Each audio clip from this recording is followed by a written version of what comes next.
Prions, le bien-aimé. Au nom de Dieu, le Père, le Fils et le Saint-Esprit. Éternel Dieu de toute bonté, mon Père céleste, Dieu de toute miséricorde. Ce matin encore, nous nous réunissons ensemble dans ta maison. Nous sommes venus, notre Père céleste, pour présenter toute nos reconnaissances envers toi. Toi qui nous as protégés, toi qui nous as bénis, toi qui nous as aidés, jusqu'à ce moment précis. Et nous voici dans ta maison pour pouvoir te célébrer, toi qui règnes au siècle des siècles. Nous sommes tes enfants, Dieu de miséricorde, et nous les reconnaissons. Nous savons que tu nous as choisis dans le péché où nous nous trouvions. Et tu nous as ramenés vers toi dans ta maison, dans ton sein. Ici, c'est un lieu où toi tu te manifestes à travers ta parole, nous sommes venus aussi la chercher auprès de toi, le Père d'amour. Et nous voulons que toi, tu te manifestes, que tu nous donnes la force, que tu nous donnes le courage de pouvoir continuer. Le monde nous propose autant de choses parfois qui sont éphémères et qui sont passagères, mais qui s'avèrent parfois bling bling lorsque nous regardons, lorsque nous les voyons. Parfois nous sommes attirés par cela, alors que son état d'éphémère est réel. Père d'amour, nos cœurs sont remplis de joie pour pouvoir te rencontrer ce matin, écouter ta parole, mais aussi nourrir notre âme pour le bien éternel que nous sommes en train d'aspirer. Nous prions pour nos bien-aimés qui sont ici, sur place, Dieu de miséricorde, dans ce lieu. Nous prions aussi pour nos frères et sœurs qui ne sont pas venus, qui beaucoup sont en voyage, les autres sont en vacances. Que ta main aille bénir chacun là où il se trouve, Père de miséricorde. Que tu sois au plus proche de chacun d'eux. Que tu leur donnes l'assurance et l'espérance dans le cœur de pouvoir continuer toujours en tant qu'enfant de Dieu. Pour la promesse que tu nous as donnée du retour de notre Seigneur Jésus-Christ et pour le royaume de Dieu. Nous prions aussi pour les malades, pour ceux qui souffrent, pour ceux qui traversent des épreuves difficiles et dures. Nous savons, Dieu de miséricorde, que tu es toujours là. Tu es bon, Père d'amour, et tu vois tout ce dont tes enfants sont en train d'avoir besoin, car tu leur donnes en temps réel et tu les assistes au moment opportun. Et ce matin, nous prions encore pour l'autel apostolique. Que tu bénisses tes apôtres et tes serviteurs. Que tu bénisses aussi, Dieu d'amour, et ton Église qui se prépare comme une Église épouse pour le retour de Jésus. Nous te prions, Dieu de miséricorde, dans la manifestation de ta parole ici, dans ces lieux, afin que nous puissions, nous aussi, toujours avoir de la suffisance de la parole de Dieu qui nous donne la force et l'espérance de continuer. Maintenant, Dieu de miséricorde, unis-nous dans la prière de tous et exauce-nous au nom tout-puissant de ton Fils bien-aimé, notre Seigneur Jésus-Christ. Amen. Amen. Ce matin, chers bien-aimés, ce matin dimanche, je vous souhaite tous la bienvenue dans la maison du Seigneur et que la grâce du Seigneur soit avec vous tous. Nous allons lire dans le livre Les Évangiles selon Matthieu, dans son chapitre 6, le verset 10.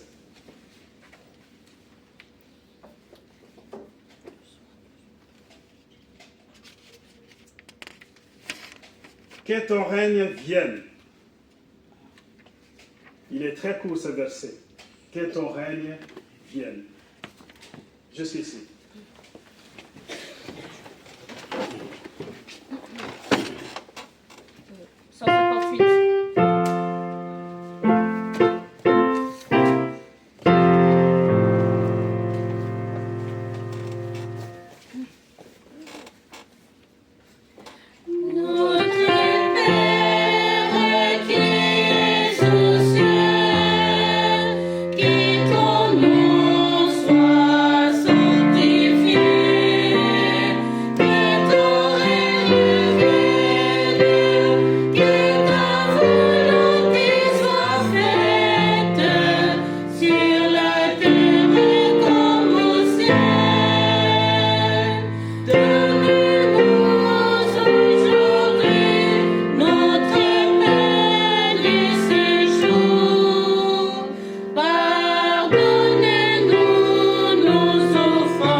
Merci beaucoup. Le chant que vous venez d'interpréter, justement, ça nous interpelle de l'instruction de la prière que le Seigneur donna à ses disciples,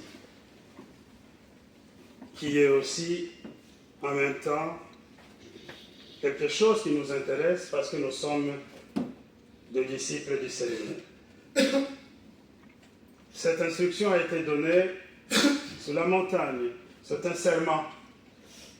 Le Seigneur est entouré de beaucoup de gens, comme d'habitude. Dans son enseignement, il a toujours été entouré de beaucoup de monde.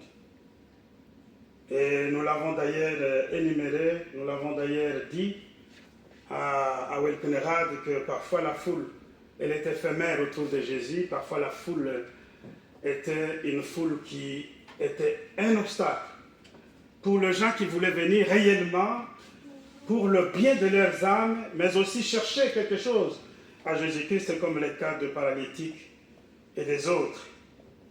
Quand je parle des autres, je pense aussi à Zachée, un homme petit de taille, mais la foule est tellement grande autour du Seigneur, lui ne peut pas se retrouver en allant comme tout le monde auprès du Seigneur, car le Seigneur est entouré de beaucoup de gens.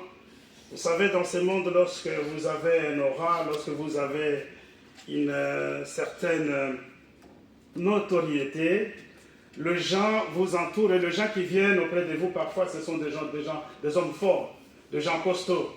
C'était aussi le cas avec le Seigneur. Beaucoup de gens costauds, beaucoup de gens forts étaient autour de lui, mais tous ces gens ne venaient pas tout simplement pour écouter la parole de Dieu. Ils n'étaient que des curieux. Ils n'étaient que des gens peut-être qui ont suivi parce qu'ils ont vu les miracles. Et ils étaient une foule tout à fait éphémère. Il y a aussi le cas d'un autre qui s'appelle Bartimée plutôt. Bartimée, c'est quelqu'un qui est né avec une infirmité. Il était aveugle de naissance. On l'appelle d'ailleurs l'aveugle de Jéricho. Cet homme avait besoin de rencontrer le Seigneur, mais il y avait tellement la foule autour du Seigneur, il n'avait pas les moyens d'y accéder. Mais qu'est-ce qu'il fait? Il commence à crier. Le fils de David, Seigneur, sauve-moi, guéris-moi. Et les gens qui étaient autour de Bartimée l'ont dit, et toi, Bartimée, tais-toi. Pourquoi est-ce que tu es en train de piailler? Pourquoi est-ce que tu cherches toujours à parler au milieu des gens? Déjà, tu ne vois personne. Et plus il l'interdisait de crier, plus il criait fort. Il venait auprès du Seigneur et Jésus a entendu et Jésus s'est arrêté et Jésus l'a guéri. Cela, c'est pour illustrer tout simplement que le Seigneur était toujours entouré de foules. Et c'était une foule parfois qui n'avait vraiment pas intérêt de l'enseignement du Seigneur. C'était une foule qui venait tout simplement, comme on l'a dit, une foule curieuse, une foule pour regarder des sensations, des miracles, une foule qui n'a rien à voir avec l'enseignement du royaume de Dieu que le Seigneur s'est approché avec pour donner aux gens. Ici, il est assis sur l'herbe, sur la montagne, et il donne ses serments. Pourquoi il les donne? Parce qu'il y a un des disciples qui va aller poser la question, mais comment est-ce que nous devrions prier? Mais avant d'arriver à expliquer ce que la réponse qui a été donnée par le Seigneur Jésus-Christ, si nous revenons encore dans l'histoire, nous verrons que le peuple d'Israël attendait un royaume, mais un royaume futur, un royaume éternel. Ce n'était pas un royaume qui devrait s'approcher d'eux sur la terre, ou le royaume qui devait venir dans les cœurs des gens. Mais ces gens, ils attendaient le royaume éternel. Ils le savaient aussi. Alors, ils étaient dans l'occupation. Vous le savez aussi, que plus de 400 ans, ils ne pouvaient rien faire parce qu'ils étaient dans la domination romaine. Et ces gens avaient beaucoup de difficultés. Mais ils attendaient quand même un sauveur. Et lorsque le Seigneur arrive, vous le savez, vous et moi, qu'ils attendaient plus du Seigneur, plutôt que de l'enseignement, plutôt que de leur dire, écoutez, il y a un royaume à venir pour vous, il y a la vie éternelle et le ciel qui vont être faits pour que vous puissiez y habiter. Ces gens, beaucoup étaient scandalisés d'entendre que le Seigneur ne pouvait pas combattre les Romains qui leur avaient pris justement le royaume d'Israël. Que ton règne vienne. Tout simplement que ton royaume puisse s'approcher. Que ton royaume habite parmi les hommes. Alors que ton règne vienne, c'est un morceau de la prière.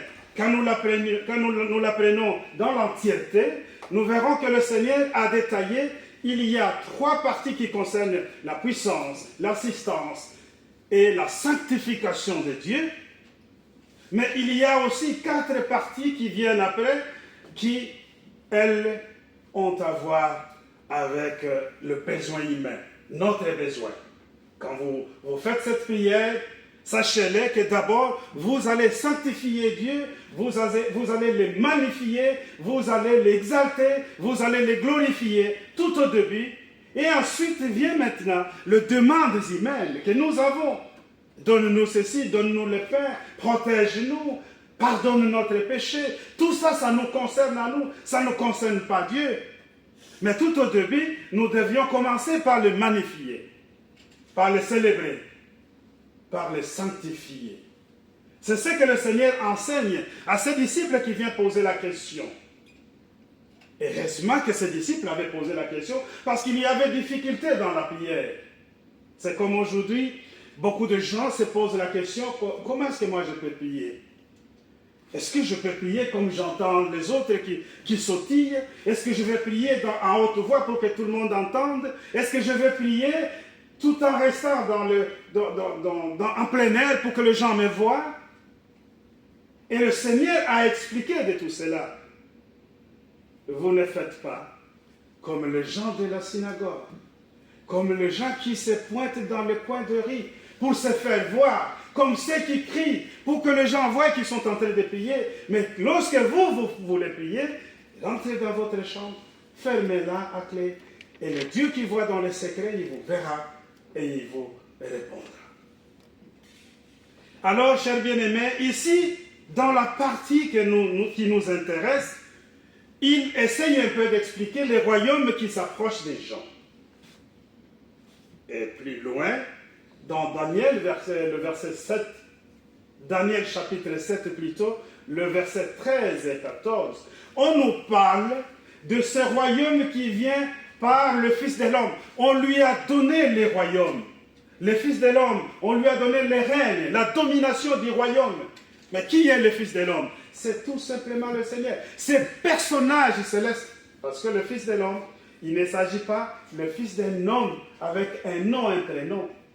Mais le Fils de l'homme ici, c'est le Seigneur, c'est le personnage céleste, lui qui a incarné Dieu, lui qui est descendu avec tous les pouvoirs et à qui on a remis toute la puissance céleste et terrestre.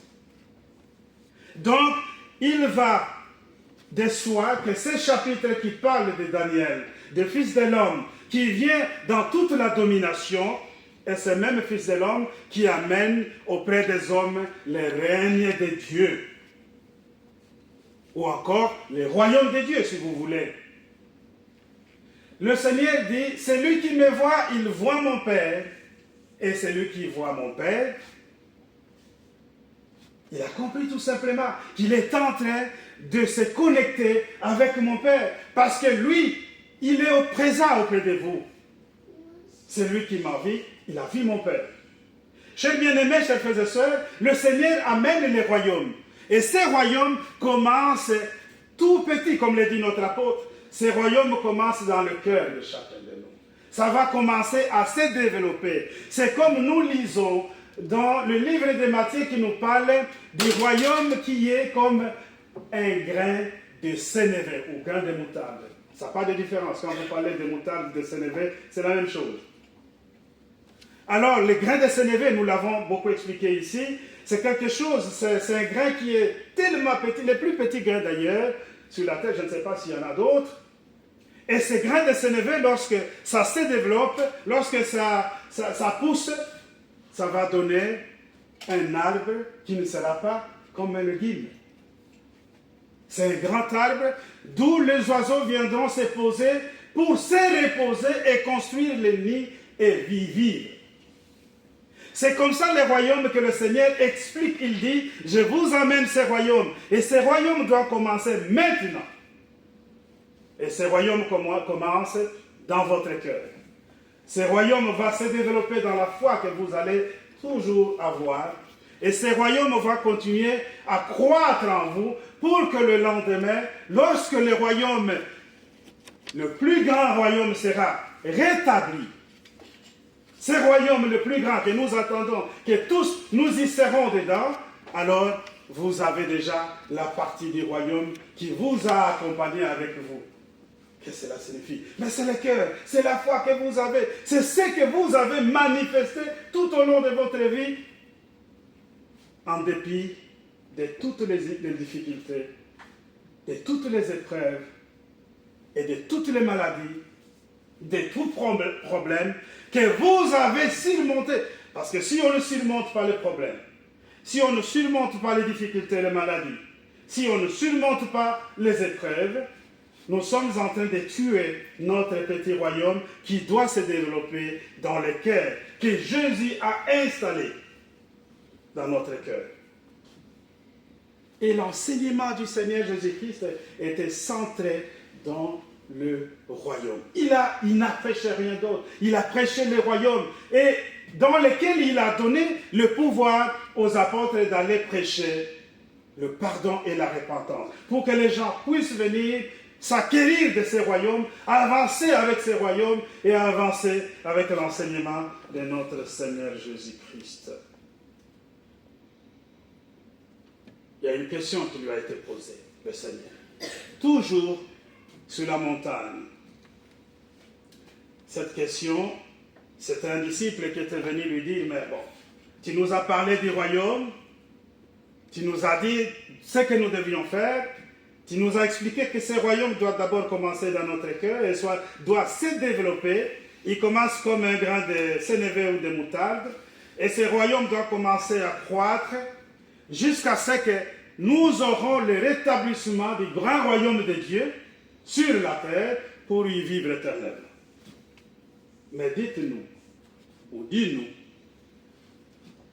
qui est le plus grand de nous tous? Et là, c'est l'humanité qui parle, chers bien-aimés.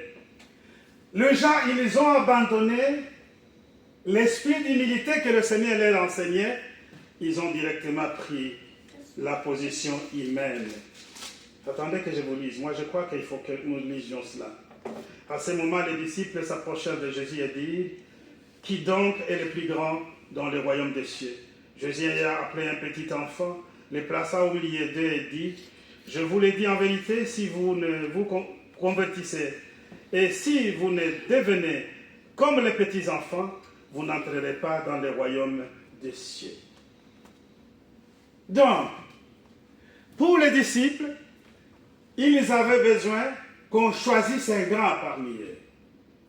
Que celui-là puisse être le représentant, je ne sais pas, international. Que celui-là, c'est le plus grand de tous.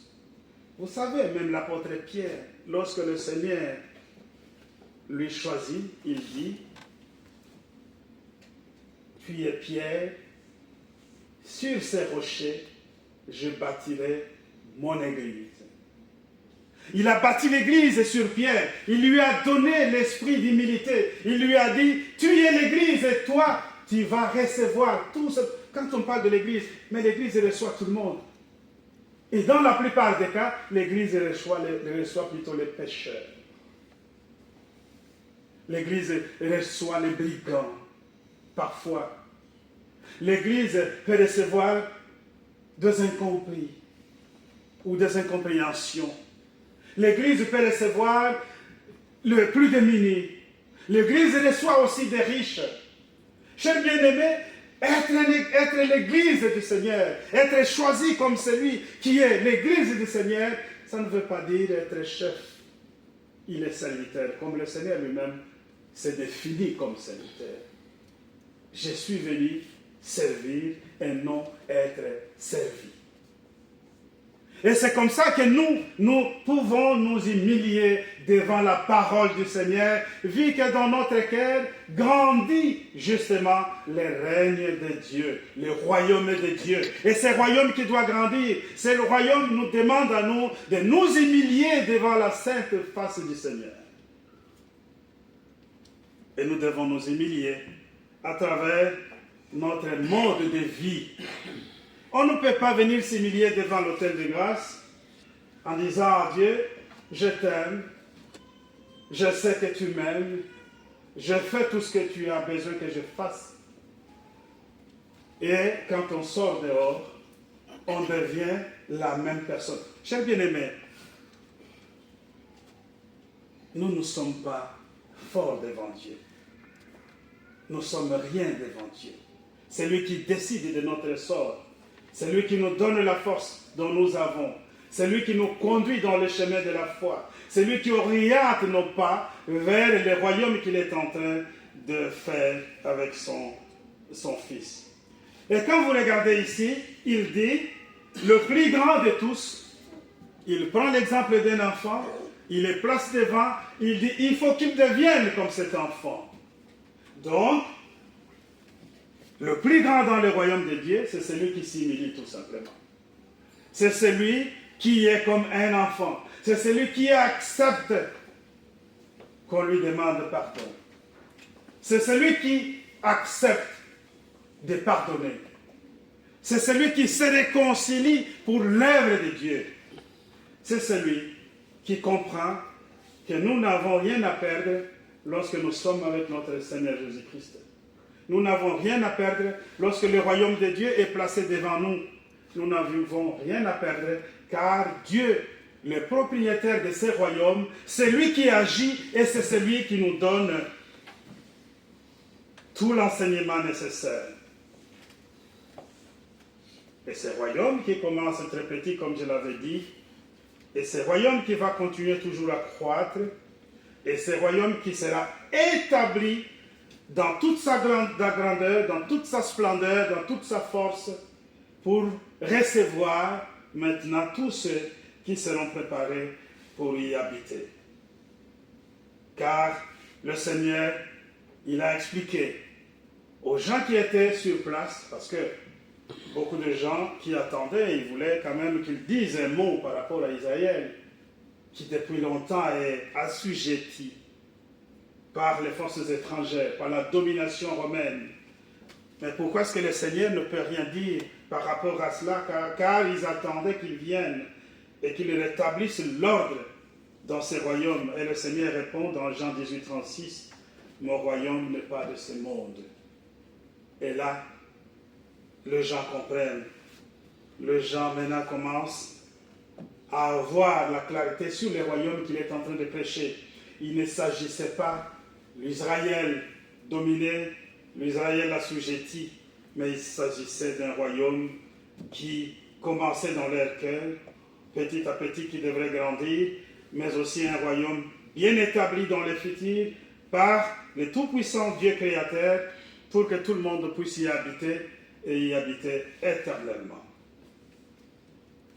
Chers bien-aimés, chers frères et sœurs, nous voulons suivre ce Fils de l'homme. Nous voulons le glorifier car il a toute la domination du royaume. Il a la gloire, il a les règnes, il a la force.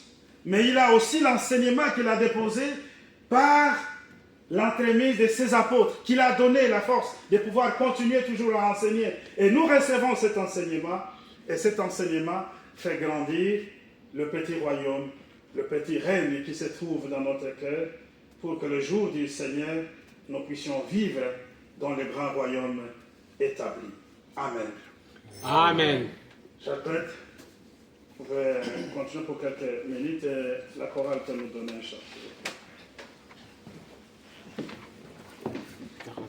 44.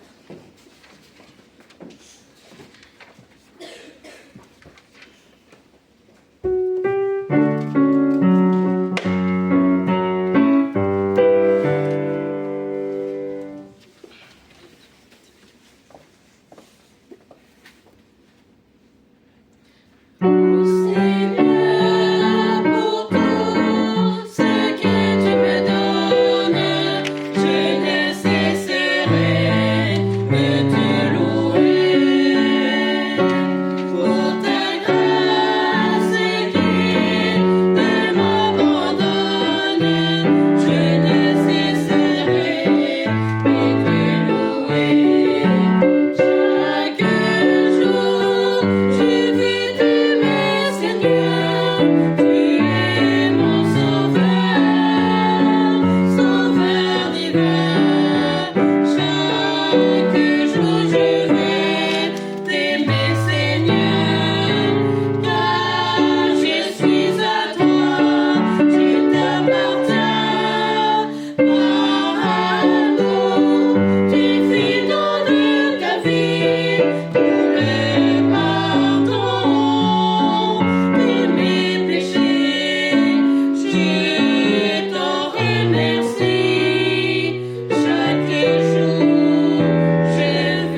Jacques Petre pour cette belle prédication de ce matin.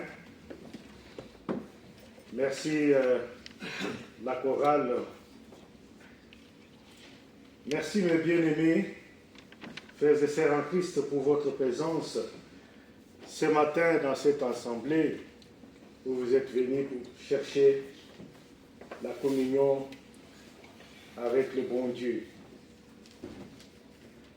La parole de ce matin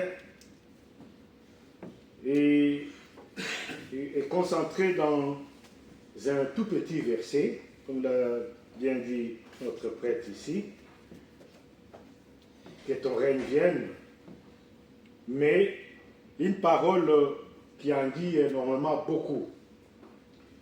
Parce que cette parole est tirée de la prière que notre Seigneur nous a enseignée, la parole de notre Père, dans la partie où nous devons sanctifier, honorer, implorer Dieu, parler de sa grandeur et lui être reconnaissant de tous ses bienfaits. Ici, dans cette première dans la partie que ton règne vienne, nous demandons tout simplement au bon Dieu que son règne, le règne qui est actuel, le règne présent et le règne futur viennent. Au présent, que cet règne s'installe dans nos cœurs qui sont des petits royaumes, comme l'a dit notre prêtre ici, pour que nous puissions donc être en dehors donc le règne des dirigeants de ce monde. Donc, un règne qui est basé sur l'injustice, un règne basé sur la violence, l'intolérance, la manipulation, l'exploitation. Ici, c'est vraiment un règne où nous pouvons dire que le diable a dicté sa volonté, sa façon que le monde doit marcher. Un règne de beaucoup de violence. Et nous disons au bon Dieu, mais en attendant le règne futur de Dieu dans son royaume, le royaume où nous aurons beaucoup plus de justice, un royaume d'amour, un royaume où il n'y aura pas de cris, il n'y aura pas de pleurs, il n'y aura pas de deuil, il n'y aura pas de tourments, un règne où nous serons dans une joie perpétuelle, dans l'allégresse totale, mais en attendant ces temps-là, nous devons chaque jour, dans la prière de notre Père, implorer Dieu, lui demander son règne actuel, qu'il puisse régner dans nos petits cœurs. Nos petits cœurs qui sont les petits royaumes de Dieu. Que nous pensons vraiment que ce soit le royaume de Dieu et que nous allons transmettre à travers plus d'amour, plus de justice. Le mercredi passé, nous avons parlé de l'importance aussi de l'amour de Dieu envers nous et nous envers lui, mais aussi l'amour du prochain. C'est l'amour du prochain combiné avec l'amour de Dieu et l'amour du Seigneur Jésus-Christ qui est notre chemin, notre modèle à suivre, fait que nous soyons dans une situation de paix, nous soyons dans une situation de justice et une situation de joie. Donc parce que nous avons cette assurance que nous sommes pris en charge par le bon Dieu. Et quand nous sommes pris en charge par le bon Dieu, nous n'avons rien à craindre et nous pouvons marcher la tête haute et rassurer. Et c'est ce qu'il dit. On nous dit que nous devons à ce moment-là avoir la force d'aimer nos prochains, de les accompagner aussi, qu'ils puissent vivre ce bonheur de faire partie des enfants de Dieu, les élus, les sélectionnés pour la vie éternelle, pour le royaume du ciel très prochain, parce que nous croyons que le retour de Jésus-Christ est très proche. Au nom puissant de Jésus, voilà ce que j'avais ajouté à cette parole de ce matin. Amen. Amen. Merci. Le royaume très proche de notre Seigneur Jésus-Christ et ce royaume qui s'approche aussi pour nos petits cœurs. Le matin, en regardant les communiqués dans les groupes, souvent je le fais parce qu'il y a toujours des choses qui arrivent en dernière minute et que nous devions communiquer dans la communauté. Je vis un message de notre berger qui parle justement de ce règne de Jésus-Christ. Et j'ai été, je vous assure, émerveillé et je vous partage ce message. Le berger Elisio de Bruxelles. Vous savez, aujourd'hui nous lisons les évangélistes Matthieu, consort, Marc et Luc, ainsi de suite. S'ils ont écrit ces évangiles, ce sont des humains comme nous tous. Et aujourd'hui, si nous avons ces évangélistes qui nous envoient, qui répandent le message du Seigneur, pourquoi nous ne pouvons pas répandre aussi dans nos communautés? Voici ce qu'il dit. L'aspiration à un monde meilleur, c'est ça d'abord le royaume de Dieu. Que ton règne vienne. Cette prière nous invite à porter notre regard loin en avant et en même temps en plein cœur du présent. Car le royaume de Dieu n'est pas seulement un espoir pour l'avenir, tout a déjà commencé avec Jésus-Christ. Là où des hommes le suivent, annoncent l'évangile et transmettent l'amour de Dieu. Son règne se manifeste d'ores et déjà. Celui qui prie pour que vienne le royaume de Dieu demande également que sa propre vie change. L'objectif est d'orienter sa propre vie vers l'amour pour Dieu et l'amour pour les prochains.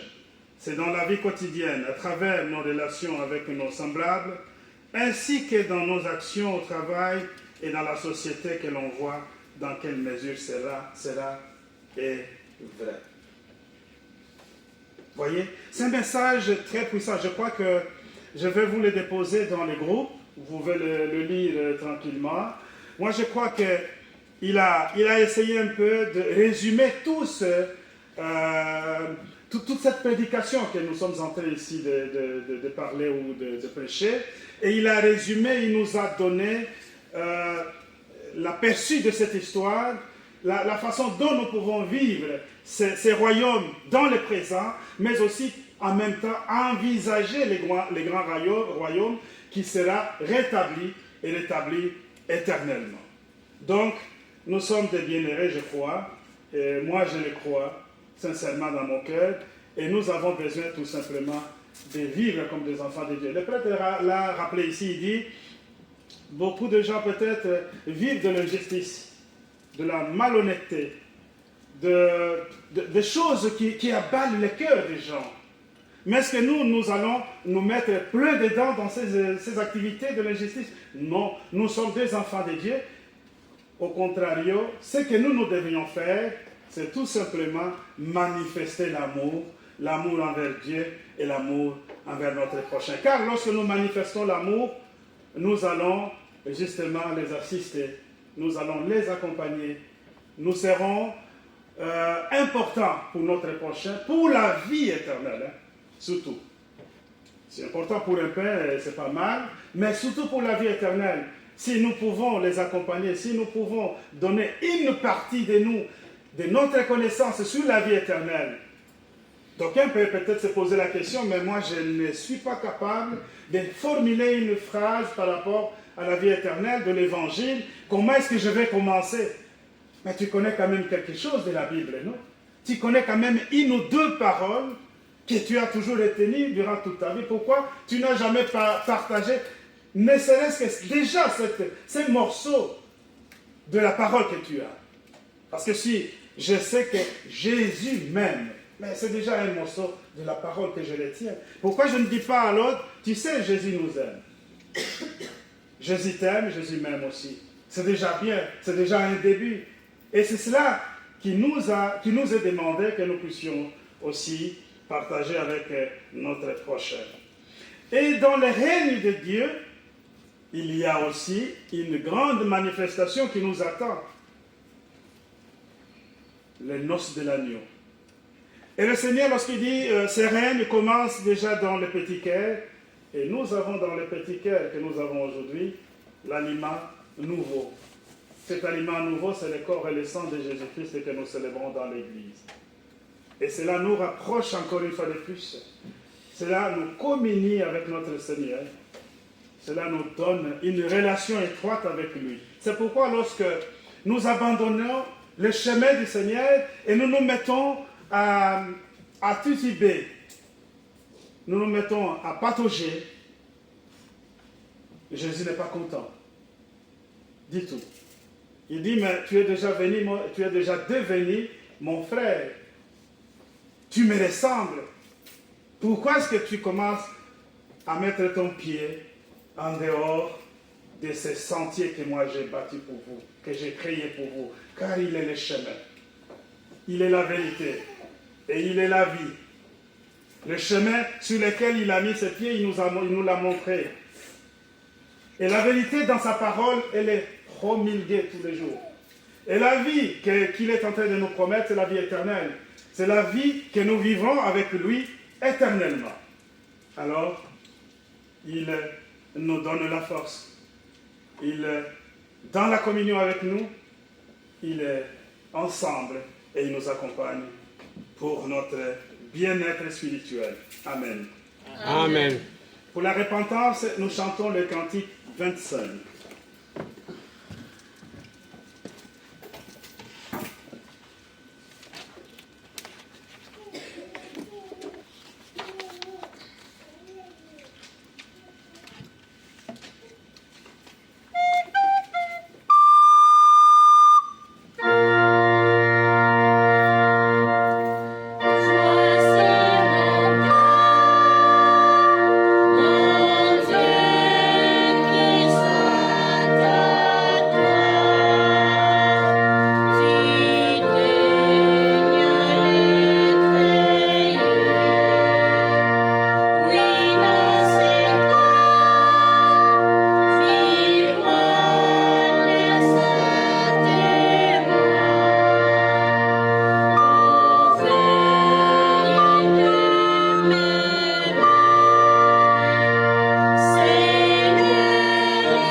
Nous allons nous lever pour réciter la prière que le Seigneur nous a enseignée. Notre Père qui es aux cieux, que ton nom soit sanctifié, que ton règne vienne, que ta volonté soit faite sur la terre comme au ciel. Donne-nous aujourd'hui notre pain quotidien. Pardonne-nous nos offenses, comme nous pardonnons à ceux qui nous ont offensés. Ne nous induis pas en tentation, mais délivre-nous du mal, car c'est à toi qu'appartiennent, dans tous les siècles, le règne, la puissance et la gloire. Amen. Selon la mission que j'ai reçue de l'apôtre mon mandant, je vous annonce la bonne nouvelle. Au nom de notre Seigneur Jésus-Christ, le Fils du Dieu vivant, Vos péchés vous sont pardonnés. La paix du ressuscité soit avec vous. Amen. Amen. Éternel Père d'amour, Père de miséricorde, merci pour le pardon des péchés que tu viens de nous accorder. Tu nous as donné la dignité de nous entourer sur cette table où sera déposé le corps et le sang de notre Seigneur Jésus-Christ. Merci le Seigneur Jésus-Christ pour le sacrifice expiatoire, pour nous avoir accordé la chance de venir auprès du Seigneur, mais aussi auprès de Dieu pour notre éternité. Merci aussi pour le message que tu nous as accordé, Dieu, par le royaume qui doit commencer dans notre cœur et grandir, mais aussi ce royaume qui sera rétabli entièrement et complètement pour que nous puissions y habiter éternellement. Merci pour cet enseignement si grand que cet enseignement si riche pour notre cœur. Bénis et protège tes enfants, Dieu d'amour. Bénis les offrandes qu'ils t'ont apportées dans ta maison. Sois au plus près, notre Dieu Tout-Puissant, de chaque âme et de chaque cœur. Pense, notre Dieu, le plaît et les blessures. Donne-nous la force de pouvoir continuer. Exauce-nous au nom de Jésus. Amen. Amen. Nous allons célébrer la Sainte Seine.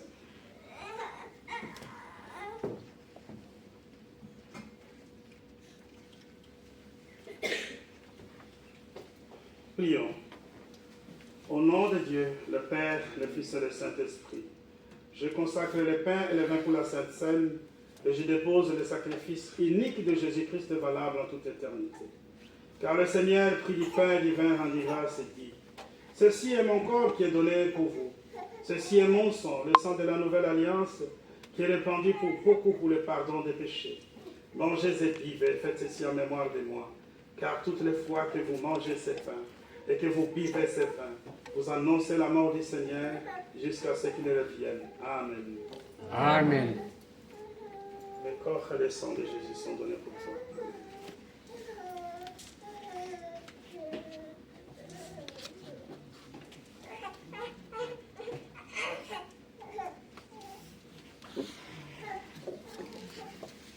Mettez-vous s'il vous plaît.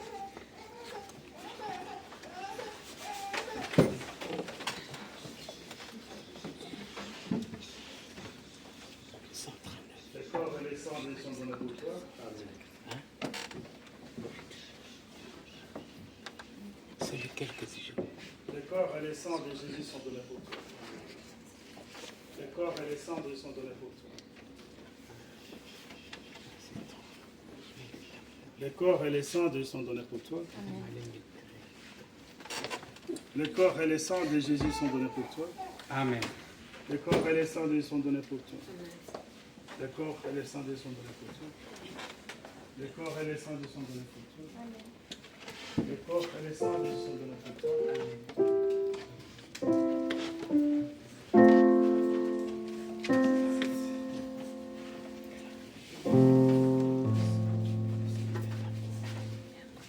Ok.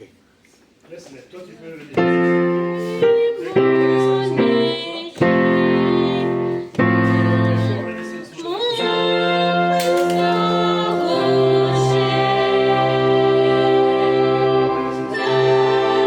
toi.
Père bien-aimé, Dieu de toute bonté, ce matin, nous sommes venus ensemble devant ton hôtel de grâce.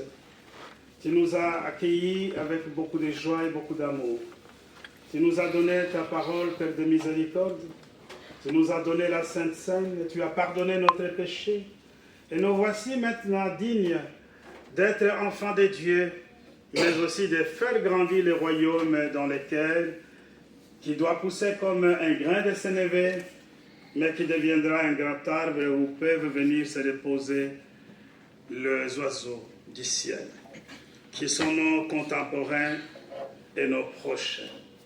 Nous voulons, Dieu de miséricorde, que ta parole puisse se manifester à chaque fois, qu'elle se manifeste en grandissant, mais aussi qu'elle se manifeste à travers notre comportement sur la terre des hommes, afin que les gens voient en nous l'image de notre Seigneur Jésus-Christ et qu'ils viennent te chercher. Nous ne voulons pas être une foule éphémère autour du Seigneur. Nous voulons être ceux qui suivent le Seigneur pour le royaume de Dieu et ceux qui aspirent justement le royaume qui sera établi. Dieu de miséricorde, nous savons que sur la terre des hommes, il y a toujours des propositions qui peuvent nous perturber. Il y a de malentendus parfois dans la vie des hommes. Il y a de péchés qui nous suivent à chaque fois, Dieu d'amour. Mais tu es miséricordieux, tu nous donneras toujours ton assistance, ta protection, au travers le service que tu mets en place, afin que nous puissions être toujours ceux qui viennent auprès de toi en toute reconnaissance. Bénis chaque âme ici présente, Dieu d'amour. Bénis chaque enfant de Dieu. Bénis les enfants en vacances. Bénis aussi les familles qui partent ou qui sont déjà parties en vacances. Bénis, Dieu d'amour, ceux qui envisagent aussi de partir, mais aussi soit avec tous ceux qui sont encore dans la communauté. Nous voulons que ta main puisse aller jusque là où se trouvent ceux qui en ont encore plus besoin, en l'occurrence les malades, les nécessiteux et tous ceux qui ont perdu la foi parfois aussi ont besoin de toi parce qu'ils se retrouvent ou pas, ils cherchent quoi faire. Maintenant, nous voulons être unanimes dans la communion, dans la communauté pour grandir ensemble. Que tu viennes nous assister aussi à chaque fois. Bénis notre petite communauté. Bénis aussi toutes les activités nécessaires que nous pouvons réaliser, que nous réaliserons aussi dans l'avenir. Nous te demandons, Dieu d'amour, que tu nous donnes la force de pouvoir surmonter les mal et de continuer toujours à vivre en harmonie. Donne-nous la foi en notre Seigneur Jésus-Christ et en sa parole qui est son enseignement. Tu nous donneras aussi la force. Tu béniras nos prédécesseurs dans la foi jusqu'à l'autel apostolique. Donne-nous mieux et plus que nous pouvons te demander en parole et exauce-nous au nom de notre Seigneur Jésus-Christ. Amen. Amen. Que la grâce de notre Seigneur Jésus-Christ, l'amour de Dieu le Père et la communion du Saint-Esprit soient avec vous. Amen.